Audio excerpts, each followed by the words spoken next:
never see. The rearview mirror, you know, it's all we should see. So don't look back at the way life used to be. No. Now that road may be long as we travel ahead, so far ahead. The road may be long as we travel ahead, yeah. So put away your sorrows. Hi, my name is Flo Woolston, and in the 1930s, I worked for the Minsky Brothers Follies. My stage name was Sandra Ellis. Here is my story.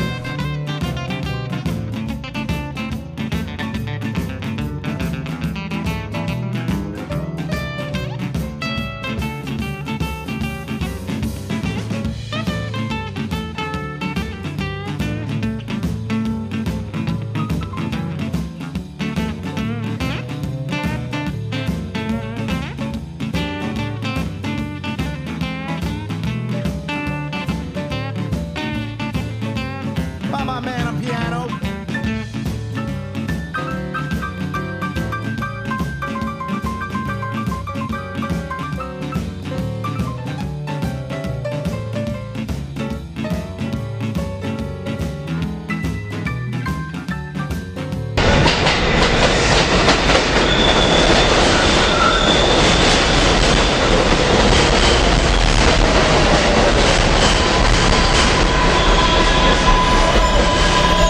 My name is Florence Woolston. My stage name was Sandra Ellis. I'm 98 years old, and many times I look back to the good old days. I can't believe that all these years have gone by, and I can still retain some of my wonderful thoughts of those great days.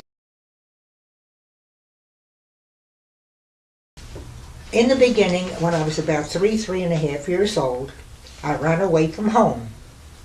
We lived in Philadelphia, and I remember the number of the house and the street, 4958 North Franklin Street. There was a dancing school on Broad Street near the train station. And I remember seeing little girls in pretty tutus and ballet slippers going into this building. And that's when I ran away. I went to this dancing school, and I said to the lady in the place, "I want to dance." And she said to me, "Little girl, where do you live?" And I told her. She called the police, and in the interim, my mother called the police. The police came and got me and took me home. And I certainly was chastised. I shall never forget that. A few years later, we moved to New York City. And by this time, I was about 5.5 years old. And all I wanted to do was dance and be on stage. They took me to the Metropolitan Opera House, which is at that time was at 7th Avenue and 39th Street, where they had on the ballet school on the 3rd floor. And I was enrolled in that. And then when they needed children for different scenes and different operas, they would use the children from the dancing school. How thrilling. As I grew up, went to public school, I was in all the plays, and when I was 13 years old, there was an ad in the New York Daily News, how they make movies in Hollywood. I skipped school one day, I went to the theater and applied and got the job. It was $150 each week, and the period of time would be 3 weeks, which was a lot of money. My father had to sign my papers for me because you had to be 16 to be on the stage. That was my first real good taste of show business. From that time on, I knew I just had to do the best I could to get on that stage, no matter where.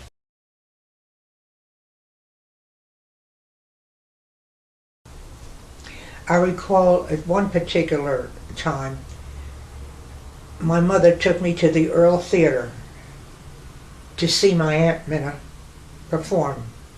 Her stage name, Minna Dolores, was a most unusual name to me, And I remember being very proud to see her on the stage. I expect that's where I got some of my artistic ability, from that side of the family. My mother, as I recall, could not read music, but she could play piano by ear and do it beautifully. On my father's side, there was no one that was in the theater at all. I do remember my Aunt Minna was a very tiny person, very dark, and had a glorious voice. I believe she was a mezzo-soprano. And she would work the circuits, as I said, the Earl Theater. But then I do recall that she did do some vocalizing with Leopold Stokowski, who was a very, very famous musical director. Now, where she sang with him, I don't know, but I do know that this is very much authentic, that she did sing with him at times.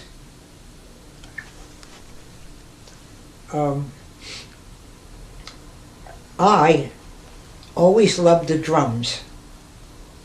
I have no special talent except that I always felt maybe I could play the drums. So once in a while I would try to play the cocktail set, which is a little three-piece set, drums, and enjoy doing that, which I haven't touched a drum set in maybe 40 years.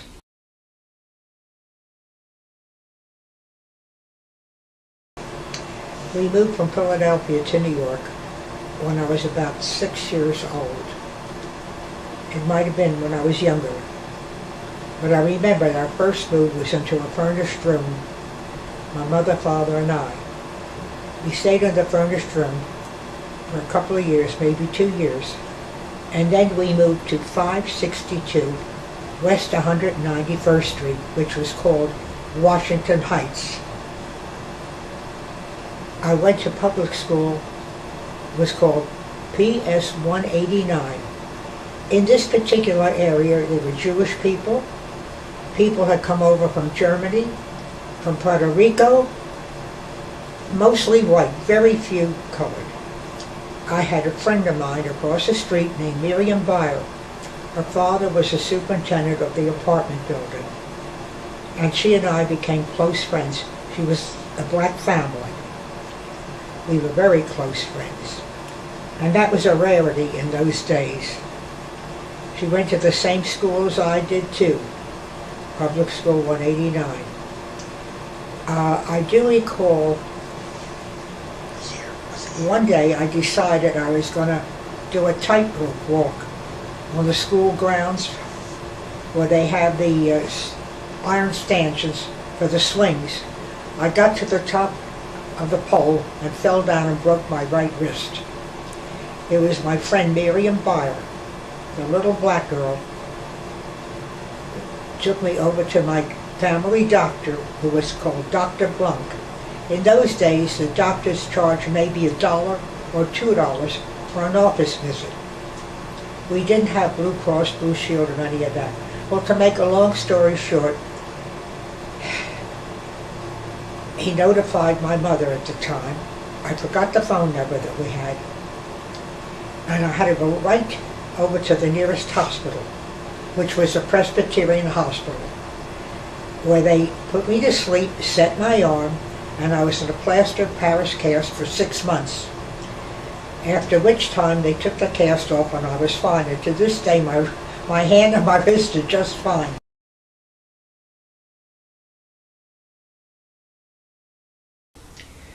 When I was, I believe, 11 or 12 in New York, there was a casting call in the Astoria studios. I can't remember which film distributor it was. Could have been Paramount, or it could have been a local. However, this movie was called Street Scene. The leading lady was Sylvia Sidney, and the other leading lady was Beulah Bondi.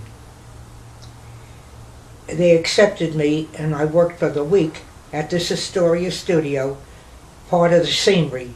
A bunch of kids sitting by a tenement house, and I was the kid in the middle. And that was that. That was my first and only tryout for a movie.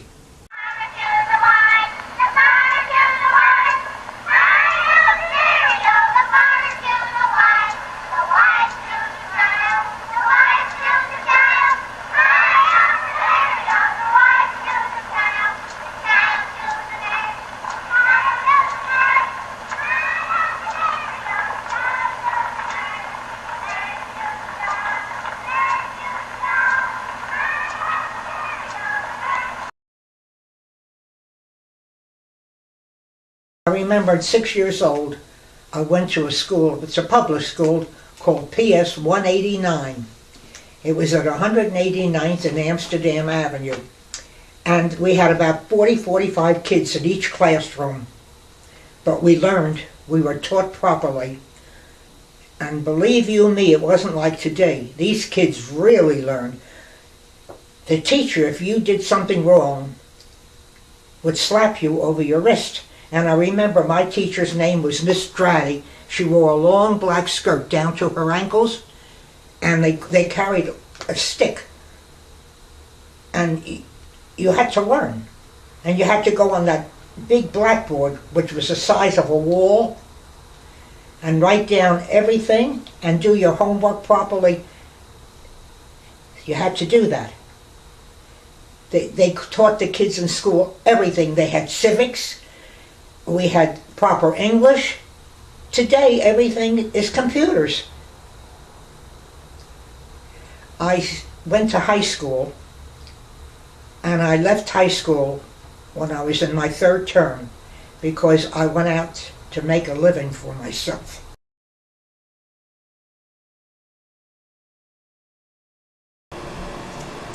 While living at 191st Street, this was in 1927, the month of May. There's an aviator by the name of Charles A. Lindbergh, and he decided he was going to fly a biplane over to Europe. Well, I must tell you, the most interesting thing, everybody was out in the streets looking up at the sky. Here comes the plane. He must have come over across Manhattan, gone over to get over to the ocean. But we did see him, and the plane it looked like such an antique today. I don't even think it could fly from here to one street to another. That was the most interesting thing, to see that plane.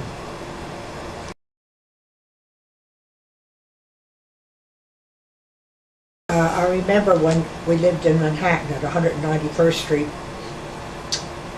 it was soon thereafter that we moved to Brooklyn. However, my father used to love to take a drink, and he would hang out at a club called Toots Shor's, and he became very friendly with the owner, whose name by the same token was Toots Shor. And I remember also that my father and a friend of his decided to make a coat for Eisenhower, our president, and it was a vicuna coat, some sort of very expensive fabric, which they sent to the president, and the president could not accept it, so my father and his friend almost got into trouble. But that became squelched, and everything became all right. After that episode, we moved to Brooklyn, and I went to George Washington High School, which was on the Ocean Parkway where we lived, at 1601 Ocean Parkway. And we were about 15-minute walk to Coney Island. We stayed in Brooklyn for about 2.5 years. Then we moved back to the Bronx, to 2229 Valentine Avenue, which is off the Grand Concourse. What a lovely place that was. Our phone number there was 407-3877. I can't ever forget that. It was a very easy number to remember. And that's where my parents stayed. The Bronx, there's different areas of the Bronx. We lived, I would say, in the East Bronx, and it was right off the beautiful Grand Concourse, near Fordham Road. My parents had a beautiful apartment in those days, where there was a doorman, and they paid quite a good bit of money considering, as of those days. I think they paid $70 or $75 a month rent. And life was just beautiful. You could ride the subway. No one would bother you in the streets. We didn't have any riots. We didn't have any of this, what's going on today. It was not a dangerous area at all. In fact, the entire Bronx was quite lovely. Even the South Bronx didn't have much trouble. We were not too far from City Island, which was a little seaside area where we could get fresh clams and oysters. And I think in those days, for 25 cents you could get 6 oysters, 6 clams, and that was expensive in those days.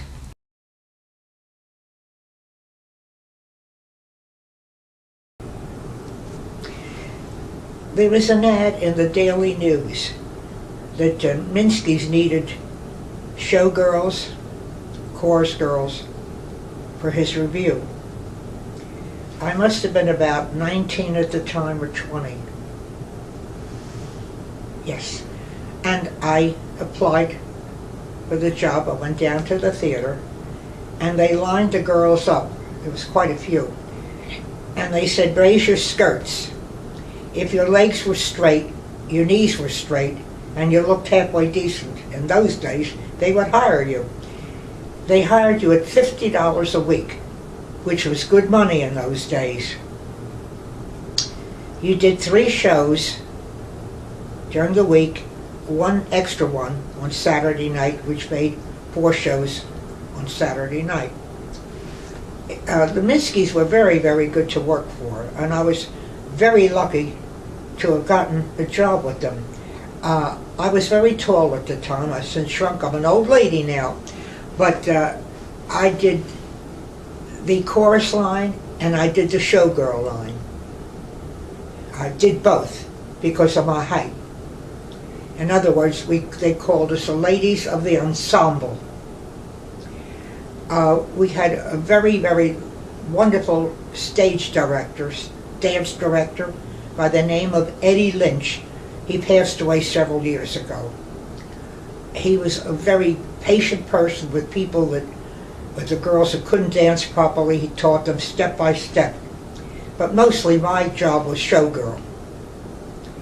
And I remember one time I was at the top of the rafter and I had to hold on to the curtain because I was afraid of height, which I still am, and I was afraid I would fall, which one time I did trip and fall, and they had to take me over to the Polytechnic Hospital, I believe it was called, or Polyclinic Hospital, and they took a look at my bruise and said there was no damage done, and I had to put a lot of grease paint on it because I didn't want anybody in the audience to see this great big terrible black and blue mark that took up maybe 3/4 of my left thigh. But in time it did heal. In the meantime, Robert Alda was our, shall we say, man of the hour, and he would sing, and we showgirls would dance around him. He would take us by the hand to do a little number, and then take the next girl and do another little number, and it was very, very graceful and lovely. One of the songs I recall was Stairway to the Stars. That was one of the songs that was so lovely. There was a big theater, but it was very dark. And I remember backstage, it was very, very dark also, so a lot of us girls would keep our costumes right off stage so we could change costumes immediately and not take the time to go upstairs. Sometimes the stagehands were very good and would help us put our costumes on. Now, in those days they used the ropes, pulleys to gather the curtains up and down. Today everything is automatic. It was a very large stage, and it had 2 runways, one on each side in the center, and a runway in the front about 6 feet, where we could do our promenade on the curved runway and the straight one, and then just head right back to the stage. It was very exciting those days. Then I remember we were going to move from the Republic up to 51st and Broadway to the Continental Theater, which was more modern and beautiful. It was in a different atmosphere at 51st and Broadway. It was a little bit smaller stage and a little bit smaller theater, but nevertheless it was just lovely, and we all enjoyed everything so much. Robert Alder went with us, Alan Alder's father, and we had all the comics, and everything seemed much easier there. I became very good friends with a comic by the name of Harry Siegel. His daughter was a stripper, her name was Levatus, and she was married to a comic that appeared on stage. His name was Billy Ainsley. We were very good friends. I used to help out with the blackouts. Once in a while, if one of the strippers couldn't do a blackout, they would call me to work in what they call the blackouts with the comics, where it's at the punchline, they put the curtain down. I was Fanny, Miss Atlantic City, and it was a lot of fun. What I'm trying to recall now, we enjoyed being there, and then Minsky told us one day he was going to have the theater redone. We would move up to Harlem to the Apollo Theater for approximately 2.5 to 3 months until they redid the Continental Theater. So that's where we went, and when we went up to Harlem, when it was the Apollo Theater, when Minsky took it for the few months, they named it the Triborough Theater. When the original theater at 51st Street and Broadway, the Continental, was redone, we then moved back, and the new name for the Continental Theater was called Minsky's Oriental Theater. That's when the Triborough Theater retained its original name, the Apollo Theater.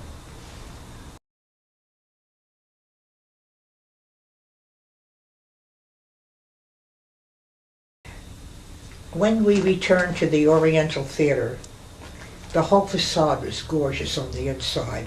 The lobby, the seating, the stage, everything was absolutely extraordinarily gorgeous. The backstage was wonderful, and the dressing rooms were exquisite. They were large, very light, airy. The lighting was wonderful.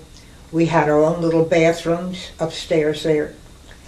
And if I can recall correctly, I think we had a tile floor in our dressing rooms. There was no problem of being crowded at all. It was a pleasure working at that theater.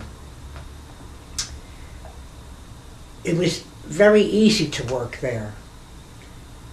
And the same group that we had previously came to the Oriental Theater. It was like one big family.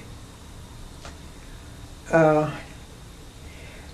was in 1939 that our mayor, Fiorello LaGuardia, decided that the Minsky's follies were very, very, shall we say, lewd, which they really weren't by today's standards. As we were Puritans with our costumes. However, the LaGuardia decided to close all Minsky's theaters in 1939, as I say, so we were all out of a job. In the meantime, we had been very fortunate because we belonged to the Brother Artists Association, which was like, in those days, Equity today. So, until we closed up, we still had our salary. We had no problem with that. But that was the end of the Minsky area in 1939. We'll go back now to the Oriental Theater that was absolutely exquisite. I don't know if it's still there, 52nd and Broadway, or not.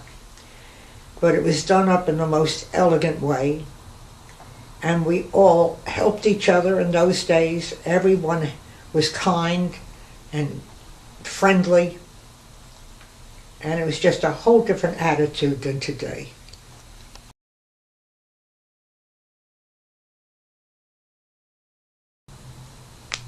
Rags Ragland was tall, quite burly, loved to laugh, loved a good time, and loved to take a drink.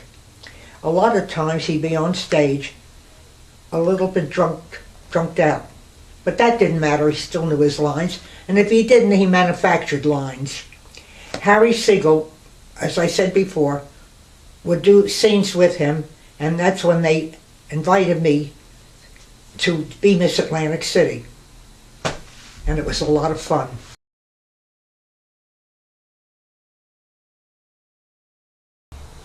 In the early days of Burlesque, until they closed down the theaters, most of the performers, we all did as a matter of fact, the line girls, the show girls, the featured performers, we all kept to ourselves more or less in our own area. There was a Julie Bryan that was very tall. She was over 6 foot tall.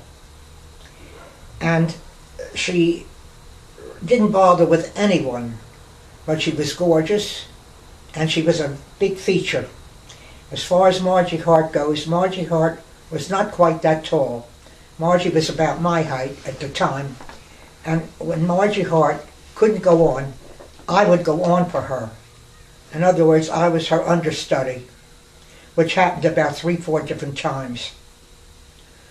I guess because of my red hair, she had red hair, and because we were very, what shall I say, very active dancers. But I basically was not a stripper. I basically was chorus, which is a line girl, or show girl. That I did both because of my height. And what I would do, well, she couldn't go on, I went on for her, and also I would once in a while be in one of the blackouts, which is a comedy blackout. In one, I was Fanny, Miss Atlantic City, and that's the time I was with Rags Ragland and another headliner called Harry Siegel. They had me with black marks all over my face, my hair all frizzled up, a short red little outfit, and I was actually very stupid and silly, just acted like a damn fool on stage, but that was part of the gig.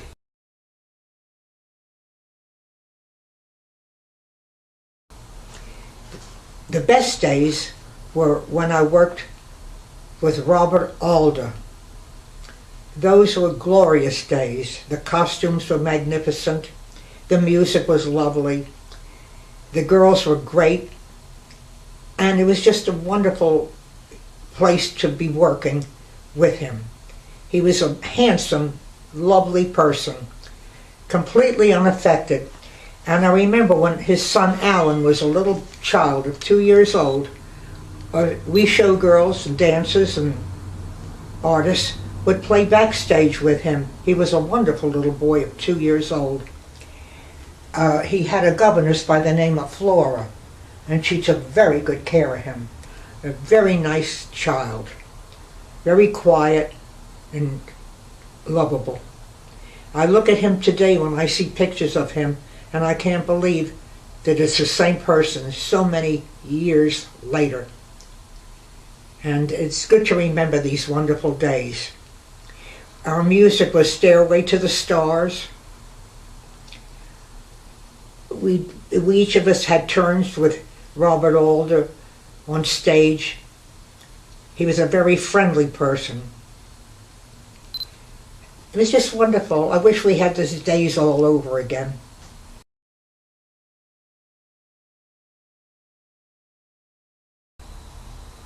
Sherry Britton and I became friends, even though I worked at one theater for Minsky. She worked at the other. She worked at the Gaiety, and I still was working at the Republic at 42nd and Broadway. Through our connection, We became friends. She was absolutely gorgeous. Sherry was about 5'6", long dark hair, shaped gorgeously like a Venus. Very, very plain person, very charming, very lovely, and not a drinking person. She did her job, minded her business, and we would often talk about the world situation. Then, as I understand, through the years, we lost track of each other. I know she passed away a few years back. I believe she married an attorney and spent the rest of her years living the life of a normal human being, not being in show business.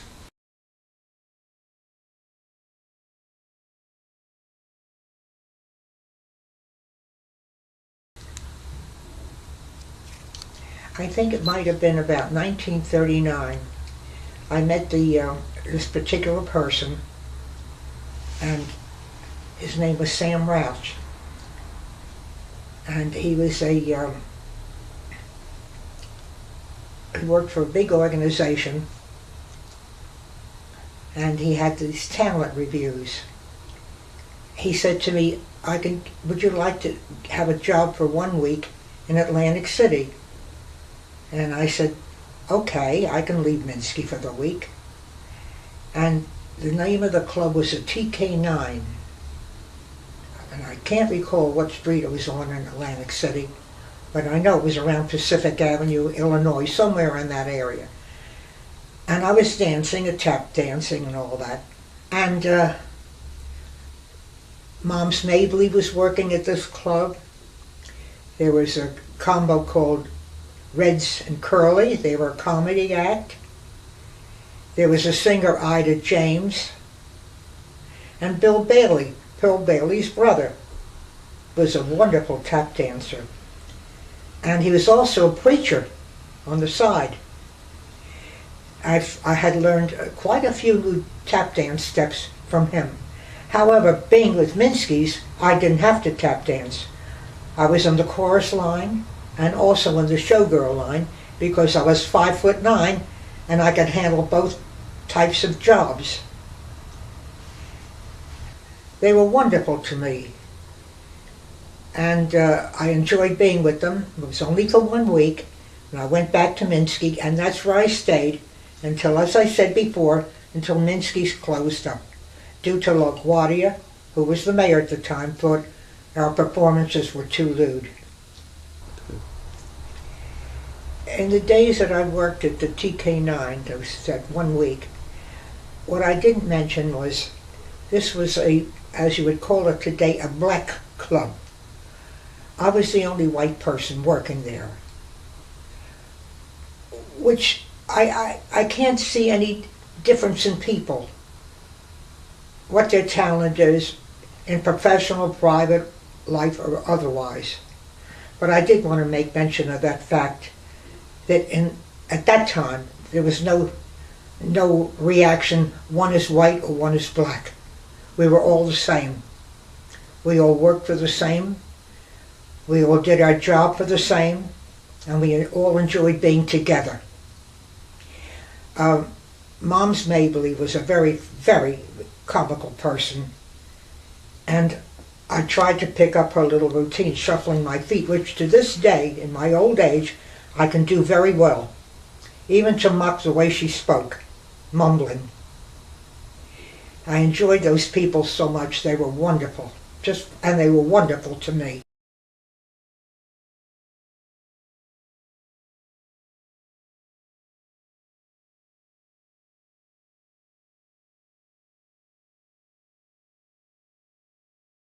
And as far as Moms Mabley, I can imitate her perfectly. Moms was funny. She would wear these high shoes, an old dress, an old house dress on the apron, this old hat on her head, and she'd go around with her hands near her stomach and say, "You can't tell me what to do. My, that son of a bitch, he would tear me up. I don't need him." You got it down?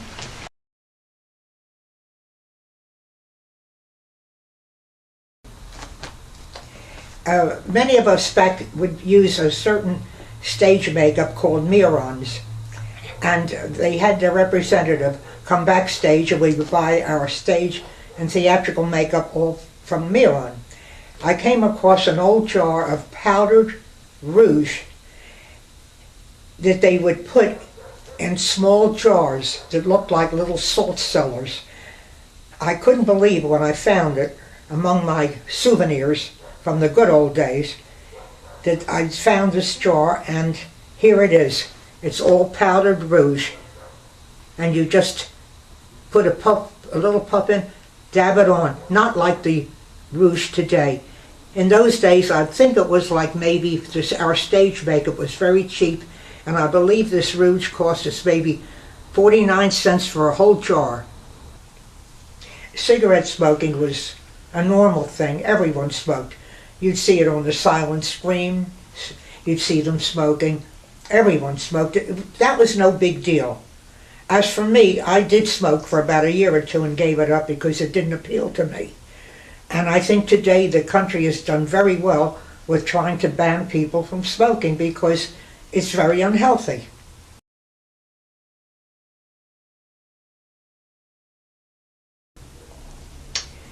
In the days that I was working in the theater, there was a lot of drugs. There was opium, there was pot, there were so many assorted drugs, and many of my colleagues did partake of some of these drugs.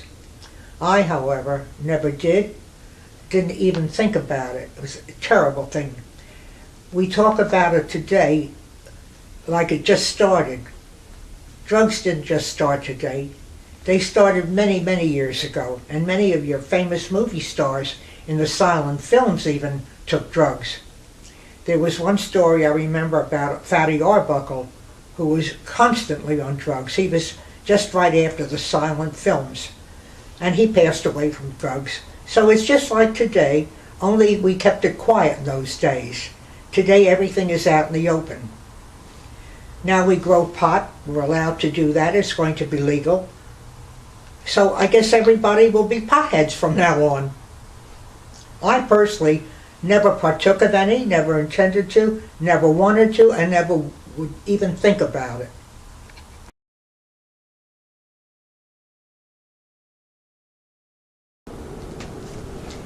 Lee Liberace and I were very good friends.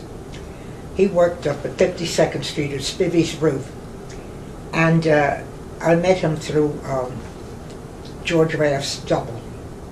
George Raft was a very famous actor. George Raft's double's name was Ronnie King. So Ronnie King said to me, I want you to meet this guy that plays piano. We're going after hours up there, and that's when I met Lee. We became very good friends, and in those days, if you were in, as they say, show business, whether you were queer or not, you were recognized. You weren't ostracized in any way. You were mainly accepted because show business people were very broad-minded and extremely modern, so it made no difference. But Lee was a wonderful person with a wonderful character and very kind. And he and I would have breakfast together many a morning after work. And he would wear this black cape, and he would take me to the subway to go home, and then he would go to his home or his room. But we just stayed good friends until he got very famous and went to Hollywood, and then I lost track of him, he lost track of me, and that was the end of that. But at the time, during those years, people did not ostracize people that were in show business if they were not, shall we say, normal. It's different today. You're accepted today in every which way. Being a normal person, not in show business, just the average person, is being accepted. Finally, it's about time. We have moved on since the late 30s and early 40s, and maybe for the best. People are people. There are good, bad, and indifferent with all of us. And we should all respect each other and love each other. Amen. When he was working at Spivey's Roof, he was just on a salary, and he didn't have much money. He didn't have jewelry and fancy furs. And gradually he started to gain a lot of publicity, and he became famous, and he could play any kind of music, from classical to symphony to jazz to anything. He was extremely talented, but he was a very plain sort of individual. Nothing went to his head. He didn't become conceited. And of course, when we went to see him, my husband and I went to see him at the 500 Club in Atlantic City and sent word back that I was there. We went to his dressing room. He still was very plain, didn't have big rings. I think he had one ring on his finger. And he started, I think it was at that time, he started to get all these fancy furs and all these glittery capes. But it didn't affect his personality, and it didn't affect him in any way. He was still Lee that I knew. A few months later, he went out to Hollywood and made it big, and he deserved it. And I'm sure out in Hollywood he still stayed plain and unassuming and not one bit self-centered.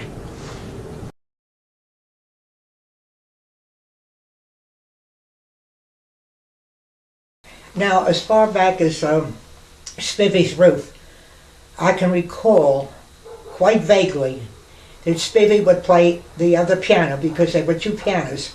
Lee, as known as Walter Liberace, would play on the one piano, the white one. She would play on the other piano, and she would sing occasionally. She was quite stubby in appearance, not tall, very short hair, and was nice, but I just knew her to say hello to, because my main man was Lee, as you want to say, or Walter Liberace.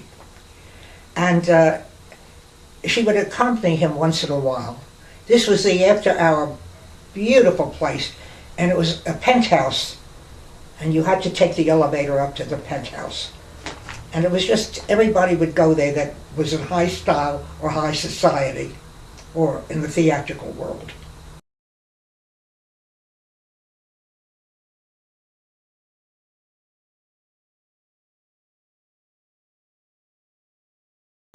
With Lee, I remember I used to have fun saying, "Lee, how do you do all that with the piano? Let me see the ring. Let me see your cape." He'd gather the cape around him. It was a black cape, and if I'm not mistaken, I think it had a red lining. And I'd say to him, "Oh, you're so sweet." And when we'd have our drinks at Nettix at the orange juice stand, I would say, "Lee, now hold it this way. Hold the plastic glass this way." And he really was very effeminate. And he did talk really just like I'm saying it now. That was his manner of speech. He really did. He was very effective as far as the speech goes.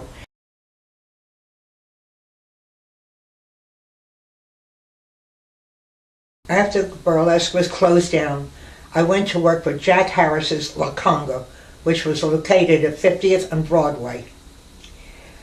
I worked as an independent dancer there. I was a tap dancer originally. While I was working there, I met Ray Milland and his wife Mel. They had offered me to come back to California with them, but at that time I didn't know how it would work out, so I strictly stayed in New York, and I worked for Jack Harris's La Conga until 1944.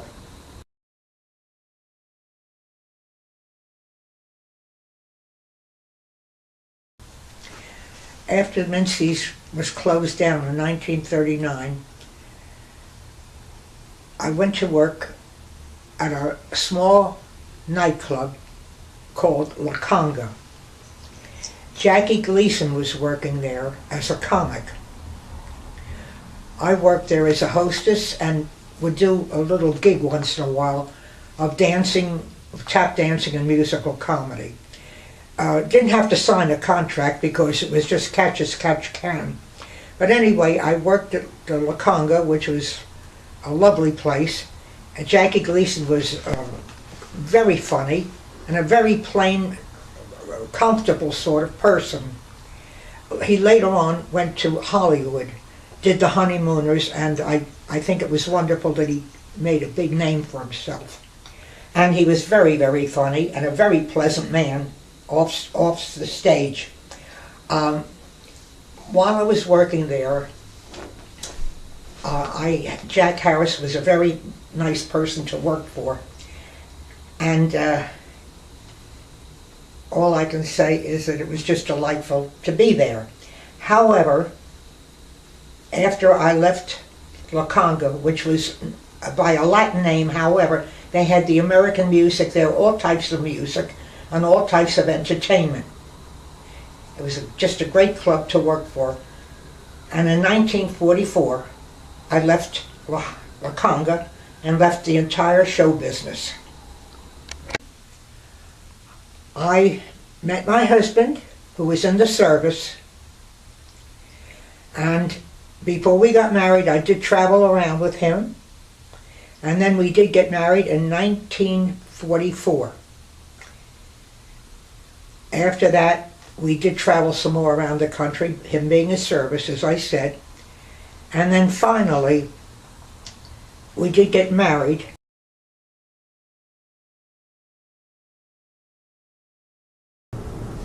I knew this very lovely man. His name was Mickey, and he was a bookie. And he knew an awful lot of people in and around New York. And one day, he said to me, after work, I'm going to take you to Harlem. A friend of mine is Billie Holiday's mother. And she makes the best fried chicken you ever tasted. So one night after I was through working, he met me, and we went up to Harlem, and I'm not sure what street it was, but I know it was up on the second or third floor of an old brownstone, right in the middle of Harlem, right somewhere off Lenox Avenue. Now let me tell you about the old brownstone building that she lived in.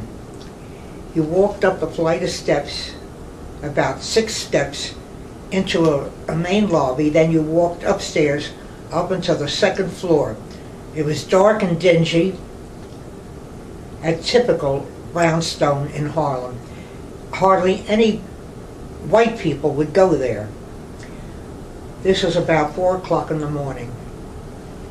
She met us at the door, and she was the most gracious person. We walked in a little foyer, then there was a kitchen, and all you could smell was chicken. And she said, sit down at this wooden table. And she said, the chicken will be ready shortly. It's the best chicken you ever tasted. She was awfully nice. And she talked about her daughter, Billie Holiday, most of the time. I never met Billie Holiday at all, but I knew about her. Her mother was so sweet and entirely different, a person that you could talk to, anyone could talk to her. The fact that her daughter was a big celebrity did not affect her in any way. She wore an apron and did her own beautiful cooking, and as I understand, she would cook for certain people that she knew. She was not doing it commercially. It was for some theatrical people or people that were in the horse racing business, and that's how I got to meet Billie Holiday's mother. Sadie Fagan was her name, and she and I became rather friendly. And she would mention her daughter, Billie Holiday, the problems that Billie had. And she couldn't cope with it, and it just bothered her terribly. I kept in touch with Sadie Fagan off and on until I got married, which was in 1944.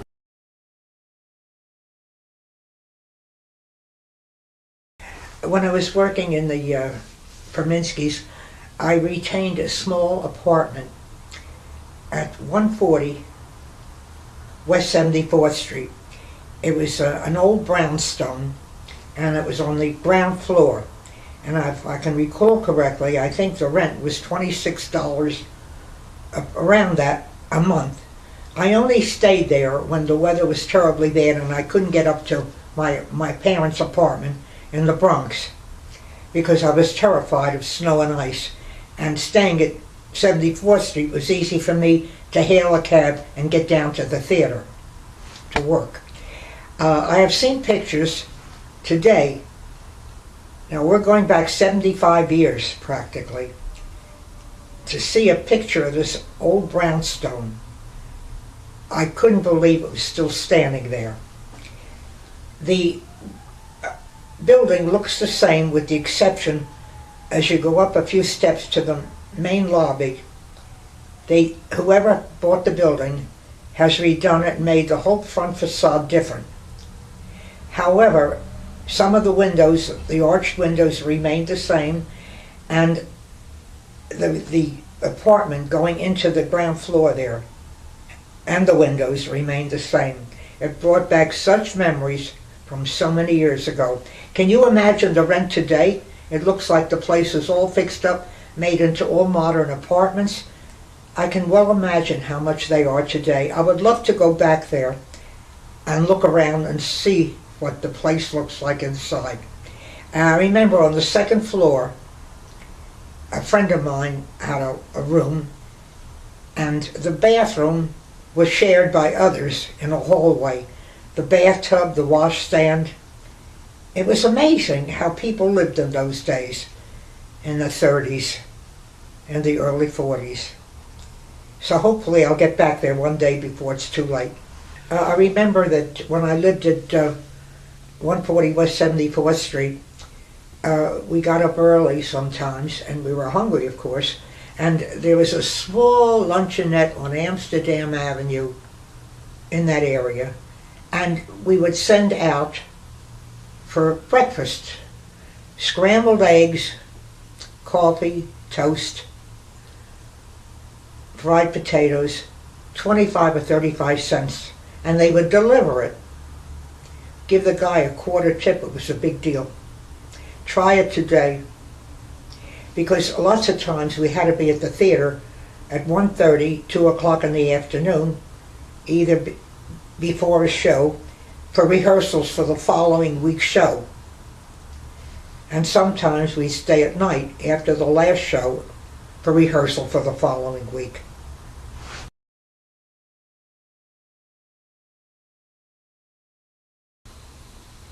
As I worked at La Conga approximately 3 years, as I said, I met my husband in 1944. He had come into a friend of mine's bar and grill that was on the Grand Concourse, and I happened not to be working that night, so I went to see this friend of mine that owned this bar and grill and had small entertainment there. And my friend introduced me to my husband, who happened to be in there at the time. My husband was a tall, handsome man, and in the uniform he looked great. Well, anyway, to make a long story short, we got acquainted and we decided we'd see each other after a few weeks. And after a few months, we decided probably to get together permanently, and so I would follow my husband from camp to camp. We wound up in Dallas, and we wound up in Houston, Texas, where some of his buddies were that he was very friendly with the guys in the service. And then he was sent overseas. When my husband was sent overseas, early 1944, we got married. At that time I went back to New York and lived with my parents in the Bronx. My daughter was born in 1945. My husband came back in late 1945. The first time he saw my daughter, she was 15 months old.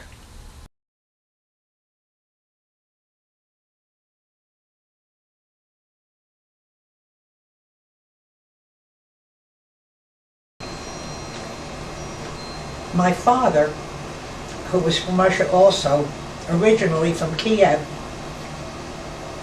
was a Russian Orthodox, from what I understand.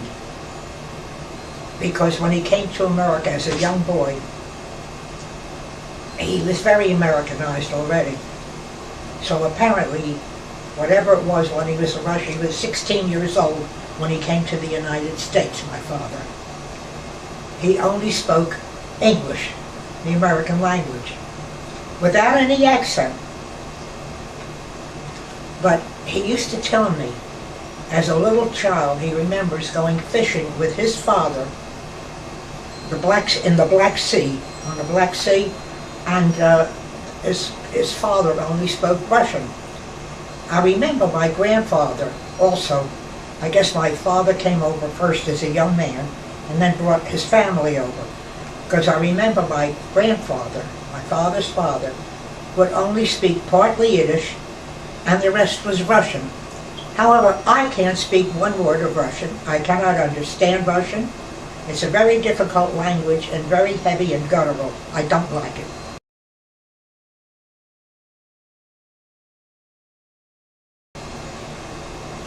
I also was in France in 1955. I had a wonderful time. I stayed in France and stayed there 3 months. I stayed in a beautiful little 3-story mini hotel. The address was 18 Rue Damasco. I was on the 3rd floor, had a beautiful 2 rooms, a beautiful little balcony, and I made friends with chemists. They're a druggist. They call them chemists over there. If you're a druggist, you're a chemist. Their name was Aubert. Made friends with them, and they were Jewish. They were French Jews. We had a wonderful time together because I could speak some French and I could speak Yiddish to them, which is Jewish. So we got along very well. I enjoyed living there. This little hotel was right near Montmartre. In other words, it was like the Greenwich Village of New York City. What a fabulous place. We came back home 2 years later, going back to Paris, France. Most people wouldn't realize Montmartre is like the Greenwich Village in New York would be. It's very arty, and all the nightclubs are there, and it's just a different world in Montmartre. They're up day and night, walking the streets, having a good time. The clubs were open all day and night, and I had a wonderful time there. I hated to leave, but I had to come back home to the USA. In 1906, I believe it was, my husband and I went over to Europe. My husband was an Englishman, born and raised in England, and so when we were in England, we visited all his relatives, and we were there 3 months also. And we went over to Paris, and we stayed in Montmartre. I've forgotten where, the name of the street or where it is. We stayed there and had the most wonderful time there also, which incidentally my husband was very profound in the French language. He spoke it very well. We came back home to the United States, and here we are. I haven't gone back since, though I would love to. As a matter of fact, I would love to live in Paris. It's a beautiful place, even with all the trouble they're having there now. It was just lovely. England is a very lovely country, and I love it there too, and the people are great. However, the food is not that wonderful. It's very rich, very gooey. I don't like their meats. I don't eat meat anyway. But I remember we went to visit my husband's mother up in the country called Upper Basildon, and she took out a side of lamb and rubbed it with lemon. And I said, oh, that looks sickening. Of course I wouldn't eat it when it was cooked. The only thing I love about England is their wonderful fish. They make the most wonderful fish and chips. Their shellfish is absolutely fabulous. But the meats, no. The desserts, no. In Paris, France, all through France, you get the most wonderful meals. Their food is excellent. Their pastries are marvelous, and their coffee is something to think about. It is just excellent. So between the two countries, we had a wonderful time. Coming back on the QE2, we ran into a severe storm in the middle of the Atlantic Ocean. The waves were 50 feet high. Everything on deck was broken. Everything in the dining room was broken. and we got back into New York. We were 24 hours late docking in New York City. It was on television, it was on the radio, it was just a mess. While we were at sea, we had an SOS. We had to turn around. This was on the Cunard liner, the QE2. We had to turn around and try to rescue some people from the smaller ship. What an experience that was.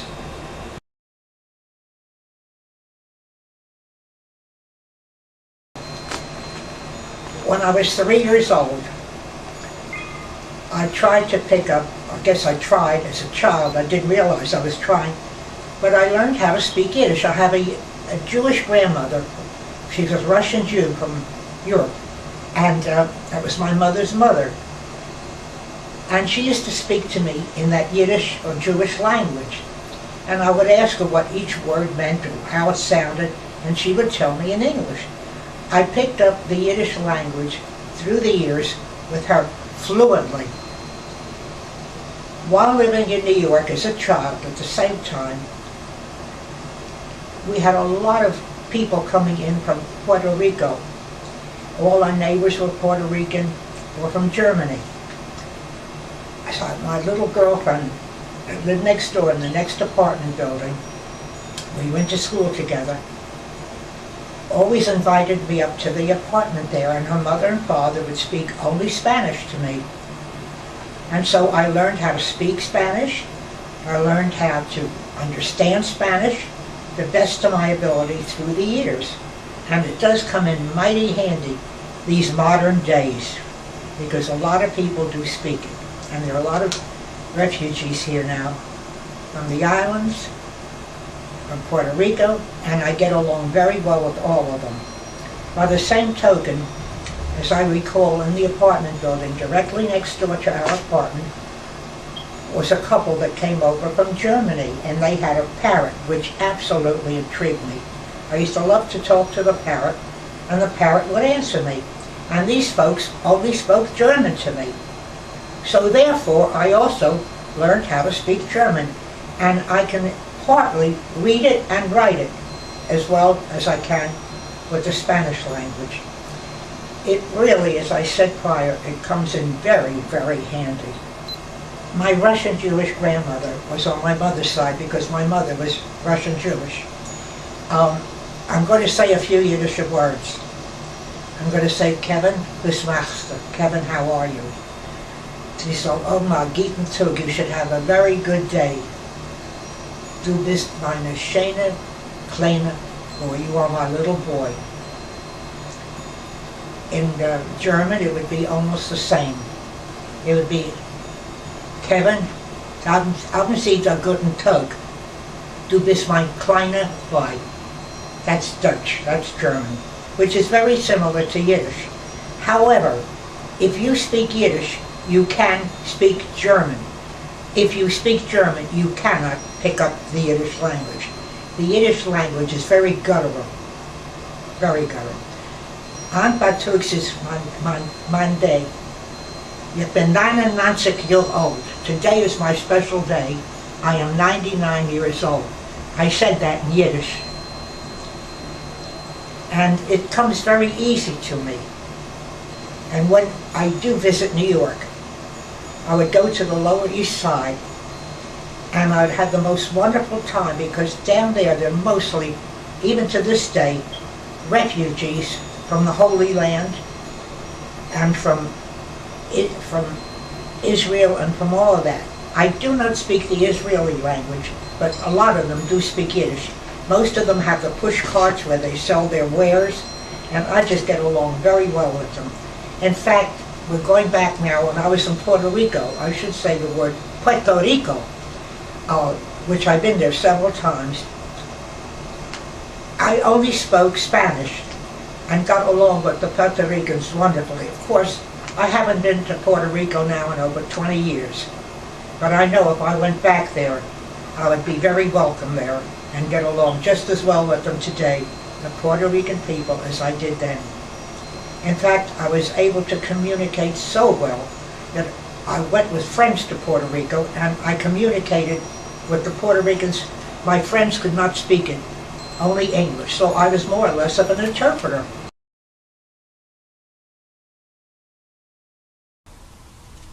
In the days that I was working the nightclubs and theaters, we had blacks.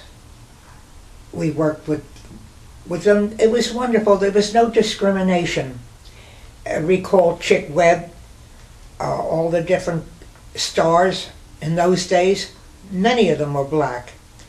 Being in show business people didn't look at color. Everybody was the same. It didn't matter what color you were. Not like today. Today you have discrimination. You have fights with races. It's just not right. I believe we should all be one big family together. We can't help what color we're born. When we first moved to Baltimore, after I got married in 1954, I got married in 1945. Roaming around the country with my husband, as I had mentioned before, who was in the service, we wound up in Texas at one time, and they didn't discriminate as far as color was concerned in a mean way. However, the blacks still had to ride in the back of the buses. That I do recall. But there was no actual discrimination if they'd talk to you or anything like that.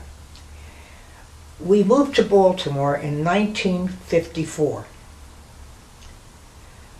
I was absolutely mortified to see a sign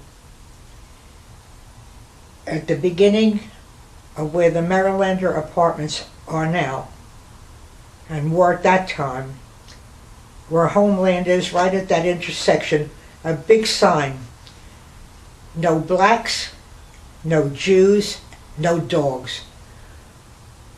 That was a horrible, horrible time for me. I couldn't believe it, and I really couldn't understand it. I realized that Maryland was at the Mason-Dixon line, but having been a New Yorker, worked in New York all those years, the color meant nothing. We worked with all colors. We had black, white, we even had some Chinese acrobats. There was no discrimination in New York. It was a melting pot. Martin Luther King was a gentle man, and he wanted everybody to be together, which would be the normal thing to be in the United States of America. Now, years later, we're having these terrible riots and people going against each other because of color. That shouldn't be. We were all Americans. We all love our flag, and we should all stand together in peace.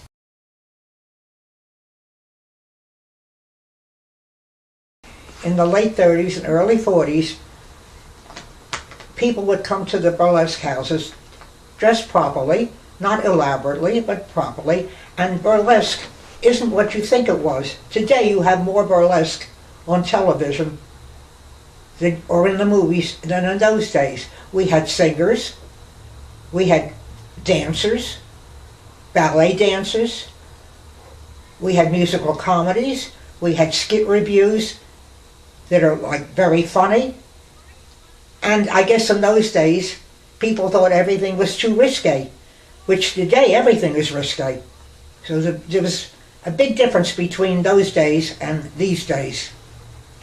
It's ironic that when Mayor LaGuardia closed up the Republic Theater among all the other burlesque houses,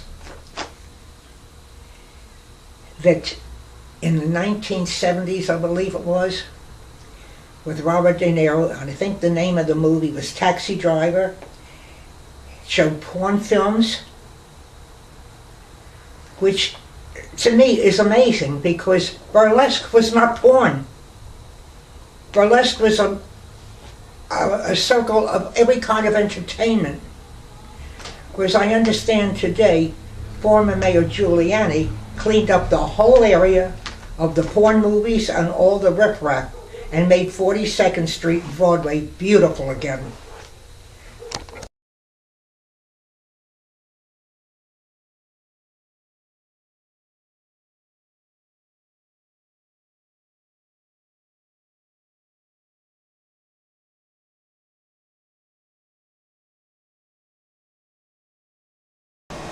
All right, I'm about to bring out your birthday gift. All right.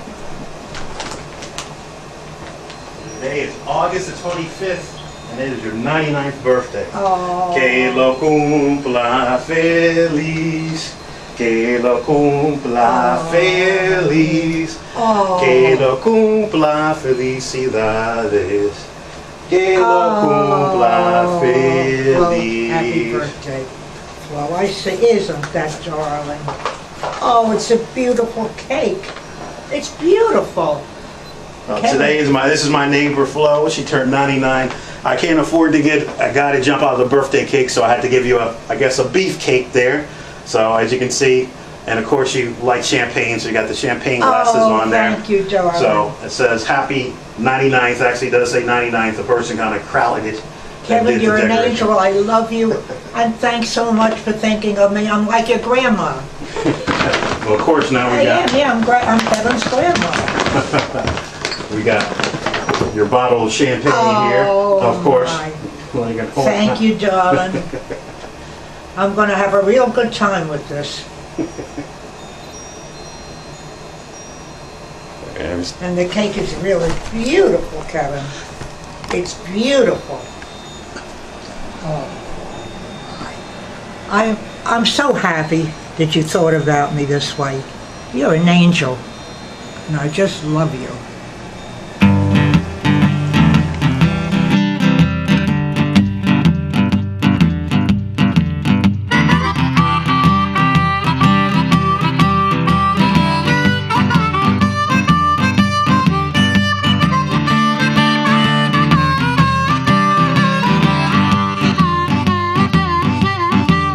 I got my angel on my shoulder, my magic carpet ride, yeah. I got my angel on my shoulder, hey, my magic carpet ride.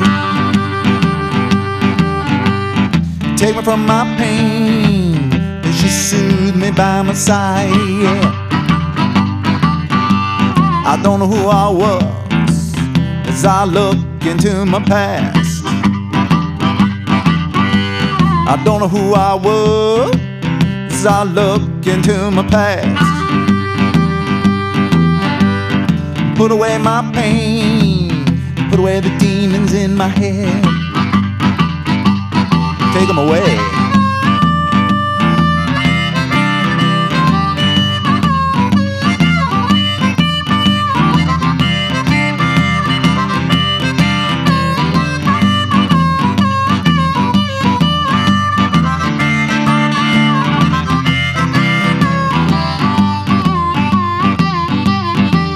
You are the angel on my shoulder, higher power that you are.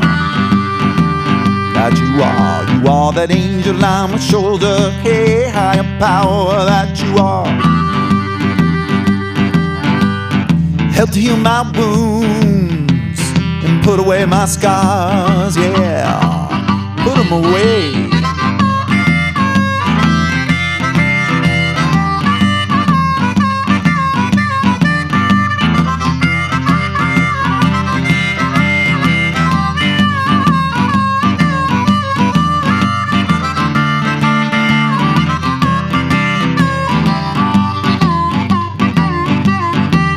You are the angel on my shoulder, yeah, my magic carpet ride, yeah. You are the angel on my shoulder, hey, my magic carpet ride, yeah. Right here, take me from my pain, she soothed me by my side.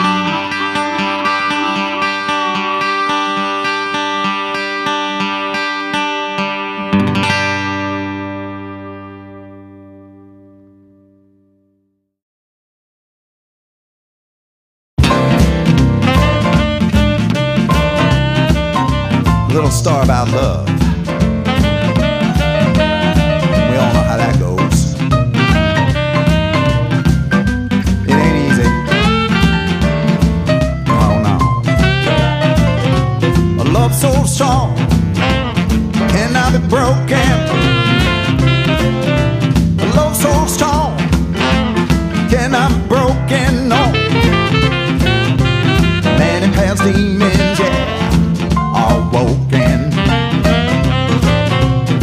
souls connect from all stars, from all stars.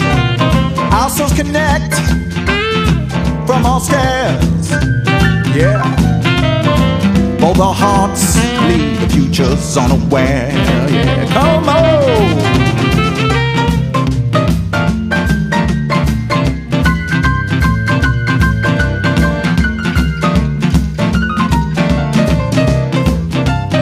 Oh yeah.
This love is strong. It needs time to heal. Everything needs time. This love is strong, you know. It needs time to heal. For heaven's true to be ready, yeah. A love so strong, you know, cannot be broken, no. A love so strong, you know, cannot be broken, yeah. Right here, boys. Demons, yeah, they are woken.